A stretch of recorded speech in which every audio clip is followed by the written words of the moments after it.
भी आउट हो गया है। और हाँ, जिनी ने करा है 96% स्कोर। सब बच्चे पूछ रहे हैं जिनी की कितनी परसेंटेज बनी, कितनी परसेंटेज बनी। तो सीबीएसई के अकॉर्डिंग टॉप 5 सब्जेक्ट की परसेंटेज काउंट होती है, तो जिनी की बनी है 96%। और जिन बच्चों की 90 से कम या 90 से, जो लोग सोच रहे हो एक्सपेक्टेशन ज्यादा और कम बनी हो, इट्स ओके, कोई बात नहीं, कुछ नहीं होता।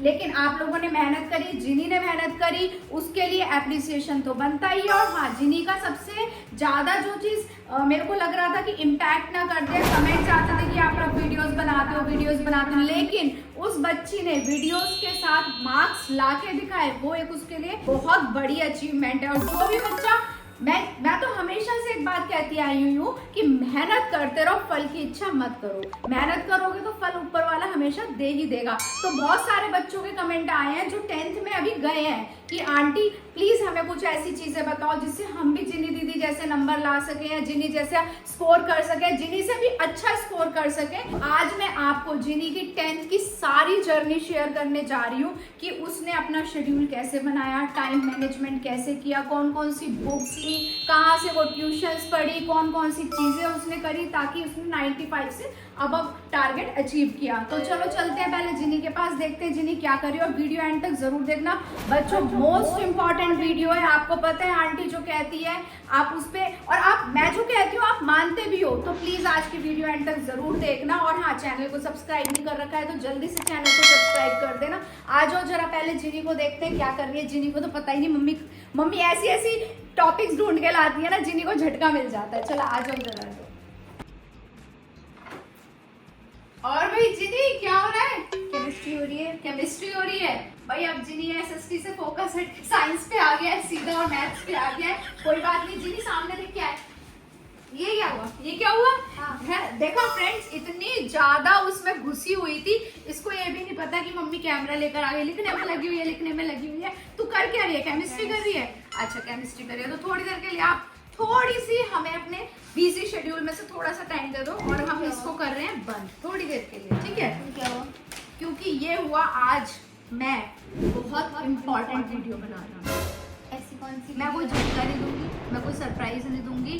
आज मोस्ट इम्पॉर्टेंट वीडियो है। बहुत सारे कमेंट आ रहे थे कि आंटी हमें जिनी ने कैसे कैसे स्टडी करी, कौन कौन सी रेफरेंस बुक ली, जो बच्चे 10th में अभी गए हैं, जो नॉलेज हम दे सकते हैं तो वो हमें देनी भी चाहिए कि आपने कौन सी रेफरेंस बुक ली, कैसे आप पढ़े, टाइम मैनेजमेंट कैसे किया, वीडियोस के साथ। बहुत सारे कमेंट ऐसे हैं कि वीडियो के साथ 96% मार्क्स लाना भी एक अपने आप में एक अचीवमेंट है। तो बेटा आप जरा अपनी जर्नी शेयर करोगे? बहुत अच्छा किया आपने वीडियो सोच के। सबसे पहली बात, क्योंकि मैंने भी बहुत सारे कमेंट्स पढ़े थे, बहुत सारे बच्चे पूछ रहे थे, बहुत सारे फ्रेंड्स पूछ रहे थे कि बता दो भाई कि कैसे करा इतना स्कोर। तो आज वो बता ही देते हैं कि आप लोगों की भी हेल्प हो जाए और मेरी भी जर्नी आपको पता चल जाए। वैसे तो सब जर्नी आपको पता ही है, बट आज हम ये खुलासा करने जा रहे हैं कि मैंने अपनी पूरी 10th कैसे गुजारी, क्या क्या पढ़ाई करी और कैसे कैसे करी। तो सारे फ्रेंड्स बोलते हैं कि 10th में आने के बाद कि रेफरेंस बुक्स कौन सी ले, रेफरेंस बुक्स कौन सी ले, रेफरेंस बुक्स कौन सी ले। एक बात बताओ,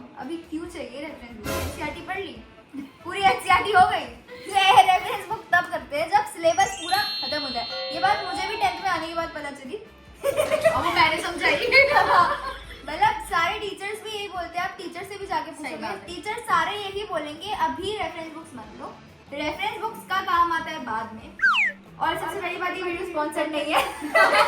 फ्रेंड्स हाँ, ये वीडियो कोई स्पॉन्सर नहीं है, लेकिन हम अपनी आपके साथ जर्नी शेयर कर रहे हैं कि आपके लिए कौन सी बुक बेनिफिशियल रहेगी या कहाँ से आप पढ़ सकते हैं। पर अभी जैसे मार्च में आप लोगों की क्लासेस स्टार्ट हो जाती हैं, तब अभी तक मेरे हिसाब से 1 या 1.5 चैप्टर ही हुआ होगा, ज्यादा से ज्यादा, क्योंकि स्कूल वाले स्टार्टिंग में बच्चों को थोड़ा कहते हैं कि तुम शांत हो जाओ, बोर्ड है कोई बात नहीं, शांत हो जाओ, थोड़ा शांति बरतो। फिर उसके बाद जैसी वेकेशन खत्म होगी वैसे ही वो स्पीड ऐसे बढ़ाएंगे कि पता ही नहीं चलेगा कब सितंबर आ जाएगा, अगस्त आ जाएगा। अगस्त में आपके हाफ ईयरली हो जाते हैं। अगस्त में तो 10th वालों के तो हो जाएंगे स्टार्टिंग ऑफ अगस्त से, वो हो जाएंगे हाफ ईयरली, और फिर सितंबर में आ जाएंगे प्री बोर्ड। तो सितंबर तक अपना, अगस्त मिड तक और सितंबर तक अपना में एम रखो कि एनसीईआरटी पूरी खत्म कर ली, क्योंकि अभी जो वेकेशन है वो आप लोगों का बेस्ट टाइम है कि आप स्कूल से आगे निकल सको। क्योंकि जब स्कूल खुल जाएंगे तब आपके पास टाइम नहीं होगा, क्योंकि वो क्लास टेस्ट भी लेते रहेंगे। मेरे स्कूल में इतने सारे क्लास टेस्ट हुए, जैसे चैप्टर आधा चैप्टर खत्म हुआ, आधे चैप्टर का क्लास टेस्ट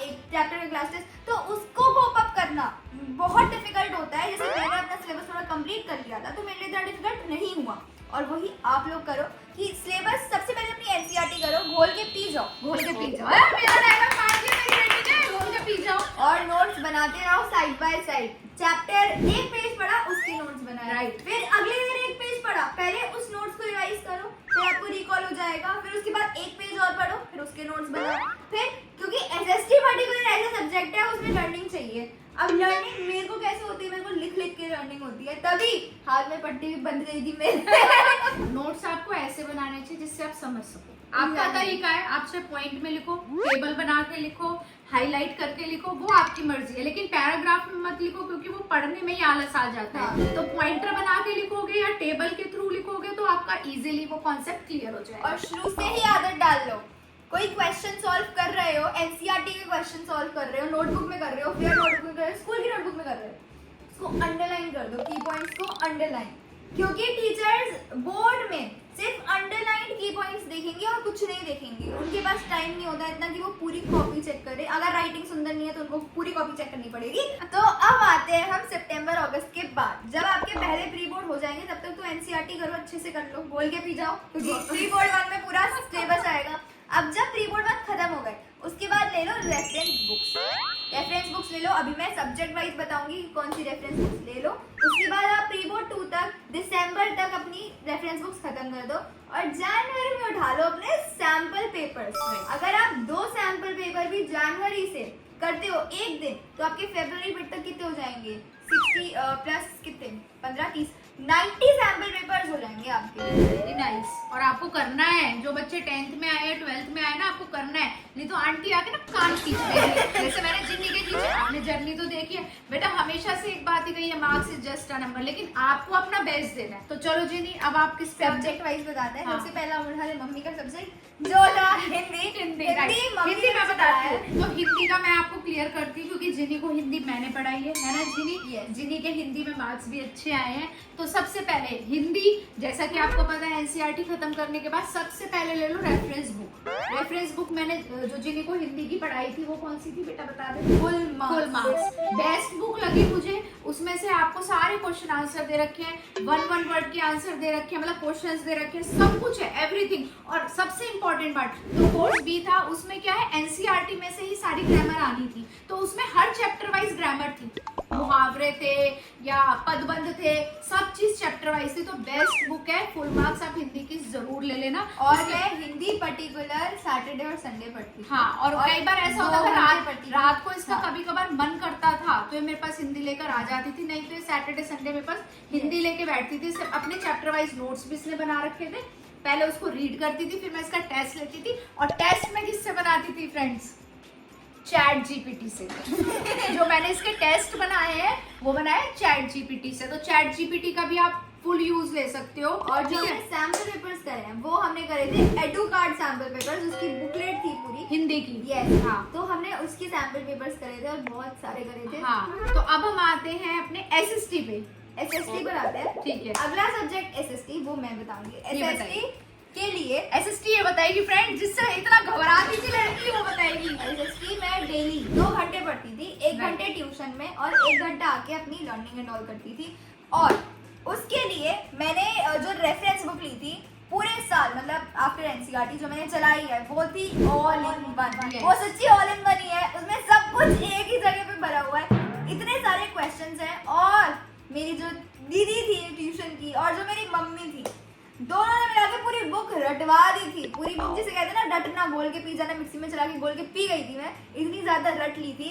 और उसके बाद मैंने करे थे एडू कार्ड के बहुत सारे सैंपल पेपर्स। जब एडू कार्ड पूरी खत्म हो गई, एडू कार्ड खत्म भी कर दी थी हमने, इतने सारे सैंपल पेपर्स उसके खत्म करे थे। उसके बाद हमने सीबीएसई के सैंपल पेपर्स उठाए, पीवाईक्यू जिसको बोलते हैं प्रीवियस ईयर क्वेश्चन। वो तो मुझे अभी तक याद है जिन्हें तेरा सीन। And मम्मी ऐसे मैं- क्वेश्चन है समझ नहीं आ रहा क्योंकि मैं कैसे पढ़ाती थी, दिगराज सर की वीडियो देख के जिन्नी पढ़ रही होती थी तो उससे मेरे कान में अगर कुछ घुस जाता था तो मेरे फिक्स हो जाता था और मैं बार बार जिन्नी को रिकॉल कराती रहती थी किचन, अच्छा जिन्नी इसका आंसर बता, अच्छा जिन्नी इसका आंसर बता। और मैं एक और बात क्लियर कर दूं, दिगराज सर ने तो बहुत हेल्प करी है, सच्ची में बहुत हेल्प की है। मैंने बहुत ज्यादा उनकी वीडियोस देखी है। पर एक और बात क्लियर क्लियर कर देती हूँ। सुबह 4 बजे उठ के जो सेशन रहते थे ना, वो मैंने आज तक एक भी अटेंड नहीं किया, क्योंकि सुबह 4 बजे उठना एक टारगेट होता है एग्जाम टाइम में। हाँ, वो नहीं हो सकता। मैंने हमेशा जिनी को भी बोली है, आपको भी बोली है, बेटा नींद लेनी बहुत जरूरी है, अदरवाइज नींद पूरी नहीं हुई आपको चाहे कितना ही अच्छा आता हो, आप नहीं लिख पाओगे। तो पहले नींद पूरी करो। आप लाइव वो रिकॉर्ड भी हो जाता है, बाद में भी देख सकते हो, कोई दिक्कत नहीं है, लेकिन नींद पूरी करनी भी बहुत जरूरी होती है। लेकिन हाँ, दिगराज सर ने बहुत हेल्प करी, उनके लिए थैंक यू। और अब हम आते हैं इंग्लिश पर। यस, इंग्लिश में ट्यूशन जाती थी, इंग्लिश की मैंने अक्टूबर में इसने लगवाई थी। Yes. And Saturday Sunday 1 hour का इसने लगवाया था कि थोड़ी ग्रामर प्रैक्टिस हो जाए। मैम 2-2.5 घंटे में हाँ, बैठा लेती थी। लेकिन जब आप इंग्लिश पढ़ते हो ना, इंग्लिश और हिंदी जो लैंग्वेज सब्जेक्ट होते हैं, उनकी कोई सीमा नहीं होती है। आप कितनी भी ग्रामर कर लो, कितनी भी ग्रामर खत्म ही नहीं होती ना, लिटरेचर के क्वेश्चन खत्म होते, साइंस हिस्ट्री तो फिर भी चलो चलती रहती है, पर इन दोनों सब्जेक्ट की ग्रामर कभी खत्म नहीं होगी। बट मुझे इंग्लिश की ट्यूशन से जो इसका सबसे ज्यादा बेनिफिट लगा, वो इसको क्वेश्चन की फ्रेमिंग आ गई थी कि इसको पता लग गया था कि आंसर को कैसे लिखना है। आता सब कुछ है, लेकिन आंसर की फ्रेमिंग करना वो बहुत इंपॉर्टेंट है, जो इंग्लिश की टीचर ने इसकी बहुत हेल्प कुछ करी। बच्चे इंग्लिश और हिंदी को लाइट ले लेते हैं, पर उनको लाइट मत लेना। इंग्लिश की रेफरेंस बुक्स जो थी मेरे पास, वो थी BBC कॉम्पैक्टा, और वो ऐसी बुकें मार्केट में मिलती नहीं है, हमेशा शॉर्टेज रहती है। पर अगर किसी की पुरानी भी है ना, तो वो ले लो, उसमें से जो मैसेजेस हैं उनको रट लो, हर चैप्टर के लर्न मैसेजेस और उनके जो कीवर्ड्स होते हैं वो लर्न कर लो, मतलब अच्छे से लर्न कर लो। तो ये था इंग्लिश। तो अब हम आते हैं अपने मैथ्स पे, ठीक है जी? मैथ्स पर। यस, मैथ्स मैंने पूरे साल पढ़ी है क्यू मैथ से। हफ्ते में मेरी 3 क्लासेस होती थी, और कहीं ना कहीं मुझे लगा कि मैं क्यू मैथ पे इतना ज़्यादा डिपेंडेंट हो गई कि मैंने कोई रेफरेंस बुक नहीं ली उसकी, कभी नहीं ली। उसके सैम्पल भी मैं बहुत किए थे, पर कभी भी मैंने रेफरेंस बुक नहीं ली, और जहाँ पे मुझे लगा कि मेरे वो कम रहे ना मार्क्स, वो वहीं रहे। वो उसी वजह से इसकी जो सिली मिस्टेक कर आती थी ना फ्रेंड्स, आपने इसके मैथ्स के रिपोर्ट के और काफी टेस्ट वाले पेपर देखे हैं, इसके जो लॉन्ग क्वेश्चंस होते थे वो सारे सही होते थे, लेकिन छोटे छोटे क्वेश्चंस में जो सिली मिस्टेक्स होती थी, वो मुझे कहीं ना कहीं लगा कि इसकी प्रैक्टिस कम हुई है बिकॉज ऑफ क्यू मैथ ने पढ़ाया अच्छा, तभी कहीं ना कहीं वो मेरा डिफेक्ट था कि हाँ। मैंने प्रैक्टिस नहीं की। वो 3 दिन पढ़ ली मैथ्स, डिफेक्ट नहीं था। हाँ, वो 3 दिन मैथ्स पढ़ ली, उसके बाद एंड में सैंपल पेपर कर लिए। लेकिन जो RD शर्मा एक मोस्ट इम्पॉर्टेंट बुक है मैथ्स की, आप जरूर लेना। हाँ, आपने जो जिनी ने गलती करी आप मत करना, आप मैथ्स की बुक लेना और उससे प्रैक्टिस करना। और जिनी, आपने अपना बेस्ट किया, कुछ मत सोचो। 11th के लिए मैंने सीख ले ली कि अब मैं RD शर्मा से पूरी प्रैक्टिस करूंगी। वो इंसान गलती करेगा तभी सीखेगा, वो जरूरी है, गलती भी करते रहना चाहिए, तभी तो आगे लाइफ के एक्सपीरियंस मिलेंगे। तो अब नेक्स्ट अपने आते हैं AI पे। हाँ। AI तो मेरे सर बहुत अच्छे थे स्कूल के। AI मैंने स्कूल में पढ़ी और घर पे शायद जब पेपर होता था उससे पहले पढ़ती थी। पर AI ने जो सर ने हेल्प करी है ना, बहुत हेल्प करी है। वो एक चैप्टर एक पेज पढ़ाते थे और हमें 10 से 15 मिनट देते थे कि बच्चों ये रहा तुम्हारे पास पेपर, ये जो बुक है उसमें से की पॉइंट्स याद कर लो, और याद करके मैं अभी सुन रहा हूँ सबसे। नहीं, ये सर ने बहुत अच्छा सर पढ़ाया ने है, बहुत अच्छा पढ़ाया। मतलब स्कूल के टीचर्स को भी हेड्स ऑफ है। बच्चे बोलते हैं स्कूल में नहीं पढ़ा, मैं नहीं मानती, क्योंकि स्कूल में आप टीचर्स अपना बेस्ट देते हैं। साइंस वाली मैम इतनी कोऑपरेटिव थी, जो तेरी क्लास टीचर थी। AI वाले सर, हिंदी वाली मैम ने तो यहाँ तक बोल दिया कि मेरे पास बैठ जाओ, मेरे पास बैठ जाओ, और जिनवानी नंबर कम नहीं आने चाहिए, मेरे पास बैठ जा। मतलब स्कूल के टीचर्स का कहीं ना कहीं से भी मुझे ये नहीं लगा कि उनका कोऑपरेशन कम है, उन्होंने अपना बेस्ट किया। अब आते हैं हम अपने मेजर सब्जेक्ट, जिसमें जिनी ने 99 स्कोर किया है, AI में भी इसने 99 स्कोर किया है। तो जिनी, अब आप अपने ऑडियंस को बताओ, अपने फ्रेंड्स को बताओ, आपने साइंस जो एक मेजर सब्जेक्ट है, ठीक है, कहीं ना कहीं मेरे को तो बिल्कुल भी उम्मीद नहीं थी कि 99 नंबर लाएंगे साइंस पे। मतलब मेरे लिए तो पॉसिबल ही नहीं है, मेरे जैसे बच्चे के लिए तो पॉसिबल ही नहीं है। 90 भी अगर मेरे आ जाते, हालांकि मेरे आए नहीं, अगर मेरे आ जाते तो पता नहीं, वो कहते ना आज मैं ऊपर आसमान नीचे ये कर रही होती, बट मेरे बच्चे ने ऐसा कुछ नहीं किया।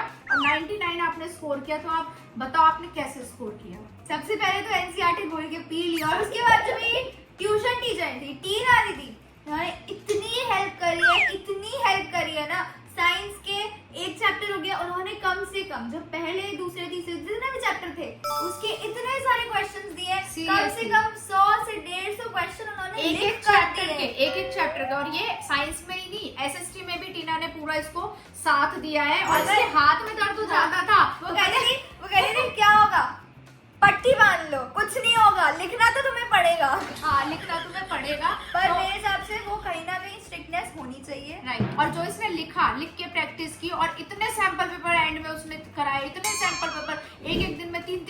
दोनों सब्जेक्ट के उसने कराए और उसने फिर उसके बावजूद चेक भी किए। तो कहीं ना कहीं टीचर और जो एक गुरु कहते हैं ना, गुरु और चेले का जो कॉम्बिनेशन होता है वो बैठ जाए बच्चे के साथ, तो बच्चा ऑटोमेटिकली इतने अच्छे नंबर लाएगा। और रेफरेंस बुक आपने कौन सी यूज करी? रेफरेंस बुक्स मैंने एडुकार्ड के क्वेश्चन बैंक्स लिए थे। एडुकार्ड की एक मोटी वाली क्वेश्चन बैंक थी वो ली थी, और एक पतली वाली क्वेश्चन बैंक थी वो ली थी। एसएसटी के लिए भी सेम लिया था, और फिर मैंने सैम्पल पेपर्स यूज करे थे। तो ये जिनी की जर्नी हमने आपके सामने खोल के रख दी। तो आप भी सबसे पहले अपने टीचर्स की, अपने ट्यूशन टीचर्स की, अपनी मम्मी की, अपने पापा की रिस्पेक्ट करना शुरू कर दो। उनके आशीर्वाद से ही आपका माइंड चलने लग जाएगा। कहीं ना कहीं जो कहते हैं ना, बड़ों का आशीर्वाद बहुत जरूरी होता है, और बेटा वो बहुत जरूरी होता है। कभी भी उनका कहते हैं ना, रिस्पेक्ट में कोई कमी मत छोड़ना, ठीक है। सेकंड, उसके बाद एनसीईआरटी अपना कंप्लीट करो, देन उसके बाद अपनी रेफरेंस बुक उठाओ, और उसके बाद सैंपल पेपर करो। आपके नंबर कहीं नहीं गए, कहीं भी नहीं गए। और हाँ, मैं तो बताना ही भूल गई कि एंड में दिगराज सर और प्रशांत भैया का एक बैच था, अभी बैच, वो मैंने ज्वाइन किया था। पर मैंने जैसे कि आप सबको इतना बता दिया कि मैंने इतना सब कुछ करा, तो कहीं ना कहीं मुझे उसके लिए टाइम नहीं मिला, बट हाँ ज्वाइन करा था। और जिस भी चैप्टर में मुझे, जिस भी टॉपिक में कंफ्यूजन होती थी, उसके लिए मैं उनकी वीडियोस देखती थी, और कुछ ना कुछ क्वेश्चंस जो वो अपलोड करते रहते थे वो पढ़ती रहती थी साइड बाय साइड, कि हाँ वो भी दिमाग में रहे। पर हाँ, मैं किसी भी चीज को यहाँ प्रमोट नहीं कर रही हूँ, किसी भी बुक को प्रमोट नहीं कर रही हूँ, किसी भी टीचर को प्रमोट नहीं कर रही हूँ। बस मैं अपनी जर्नी शेयर कर रही हूँ, और ना ही मैं ये बोल रही हूँ कि आप लोग मेरी तरह ही काम करो। आप सबसे सजेशन लो, जो आपके सीनियर है, आपके टीचर्स, आपके पेरेंट्स हैं, और उन्हीं की बात मानो। मैंने ये वीडियो सिर्फ इसलिए बनाई है ताकि आप लोगों को मैं अपनी जर्नी बता सकूं। तो बच्चों अपना मेहनत करना, जो बच्चे 10th में आए, जो 11th में आए, 9th में आए, सब बच्चे, 12th वाले बच्चे, बहुत कमेंट आते हैं aunty I am in 12th, या मैं एज अ सीनियर जिन्हीं को सजेस्ट कर रही हूँ। और वो सजेशंस हम सीरियसली लेते हैं। कभी आप सोच रहे हो हम कमेंट नहीं पढ़ते, हम, मैं जब भी होती हूँ सारे कमेंट अच्छे से रीड करती हूँ, और जो भी बच्चे हमें कमेंट करते हैं उनके लिए दिल से थैंक यू। सारे बच्चों ने मुझे 10th में अपने नोट्स शेयर किए थे, और मैंने सच्ची में उनसे पढ़ाई करी थी, उनके क्वेश्चन पेपर्स पढ़े थे, तो सच्ची में वो भी हेल्पफुल थे। थैंक यू सो मच इतना सारा साथ देने के लिए, और आगे भी ऐसी हमें साथ देते रहो, हमारा आगे हमारी और वीडियोस देखते रहो। और हाँ फ्रेंड्स, जाने से पहले एक और बात, कि जो 10th में मेरे नोट्स थे, क्वेश्चन पेपर्स थे, इतना सब कुछ मटेरियल था जो हमने अपने व्हाट्सएप ग्रुप पर शेयर किए थे, वो हमने एक जगह कलेक्ट करे सिर्फ आप लोगों के लिए, और इस वीडियो के डिस्क्रिप्शन बॉक्स में डाल दिया है वो लिंक। तो जिसको भी वो नोट्स चाहिए हो वो जाके वहां से यूज कर सकते हैं। और हाँ, फिर वही बात, किसी को प्रेशर नहीं कर रही हूँ कि वही देखो। और फ्रेंड्स, आप हमें सजेशन भी देते रहो कि आपकी हम कैसे हेल्प कर सके, ताकि हमें भी आइडिया मिल जाएगा और हम आपकी हेल्प कर पाएंगे उस चीज पे। तो वी होप आपको हमारी वीडियो बहुत पसंद आई होगी। तो जल्दी से इस वीडियो को लाइक कीजिए, शेयर कीजिए, और